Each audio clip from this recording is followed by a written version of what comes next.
Kita kembali ke isu Selangor. Siapa pilihan Sultan Selangor untuk menduduki kerusi panas jawatan Menteri Besar Selangor? Teka-teki itu hanya bakal terjawab Selasa ini. Namun apa kemungkinan yang bakal dihadapi memandangkan siapa pun yang dilantik, ia dijangka mencetuskan pelbagai polemik. Bagi membincangkan mengenai perkara itu, bersedia di talian ketika ini adalah penganalisis politik Universiti Utara Malaysia UUM, Profesor Madya Dr. Ahmad Martada Muhammad. Assalamualaikum, Prof.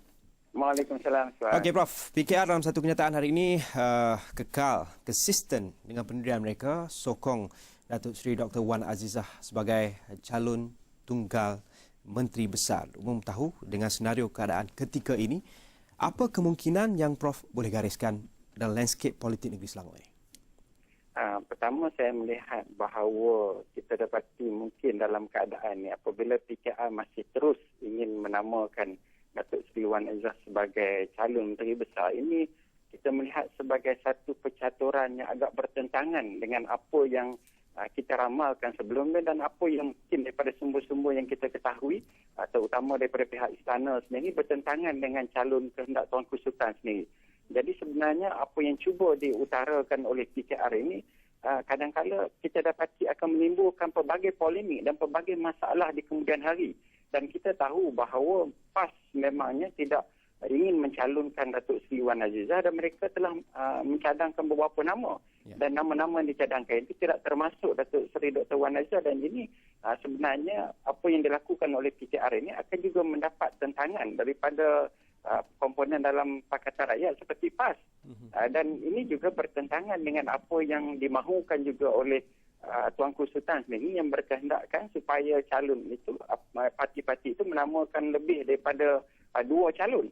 Jadi sebenarnya polemik ini akan tetap berterusan memandangkan kedegilan PKR untuk terus menamakan Datuk Seri Dr. Wan Azizah sebagai calon Menteri Besar. Okey, membaca dengan lebih spesifik, sekiranya yang mengangkat sumpah pada Selasa ini ialah dalam PKR juga, iaitu Azmin Ali. Bagaimana Prof membacanya? Saya melihat bahawa mungkin Azmin itu calon yang agak kita dapati boleh diterima oleh komponen-komponen dalam Pakatan Rakyat, iaitu kita dapati PAS juga boleh menerima, DAP juga boleh menerima, dan juga mungkin PKR jika mereka mengatakan dan merasakan bahawa ini merupakan satu alternatif terbaik untuk mereka, maka mereka tidak ada pilihan selain menerima Azmin sebagai Menteri Besar.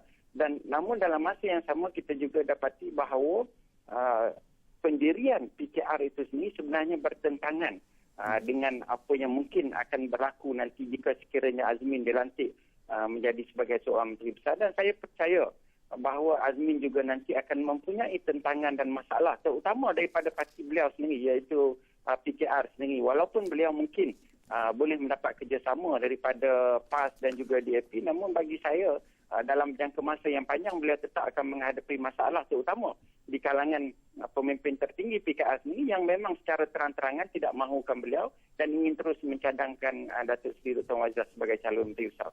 Baik, apakah senario sama juga akan berlaku sekiranya calon PAS yang mengangkat sumpah jawatan MB Selasa ini? Jika sekiranya bakal Menteri Besar itu datang daripada parti PAS, saya kira masalah yang lebih besar akan berlaku kerana kita tahu bahawa PKR dan DAP memang secara terang-terangan tidak mahukan calon daripada PAS sendiri. Dan kita juga tahu bahawa di dalam PAS sendiri juga terdapat mereka yang tidak mahukan wakil daripada PAS ni sebagai Menteri Besar berdasarkan kesepakatan telah dicapai di antara komponen-komponen dalam Pakatan Rakyat. Dan ini jika sekiranya calon itu datang daripada PAS, tidak mustahil apabila Dewan Undangan Negeri akan dibuka pada bulan November nanti, maka akan ada usul undi tidak percaya terhadap Menteri Besar, terutama jika calon itu datang daripada PAS. Jadi saya kira polemik ini tidak akan berhenti di sini sahaja apabila nama calon itu akan diumumkan. Bahkan saya kira siapa juga yang bakal menjadi Menteri Besar nanti, polemik dan konflik akan terus berpanjangan. Dan saya tidak nampak secara kasarnya bahawa akan ada jalan penyelesaian terbaik jika sekiranya nama yang akan cadangkan itu datang daripada parti PAS ataupun Azmin sendiri ataupun nama-nama lain.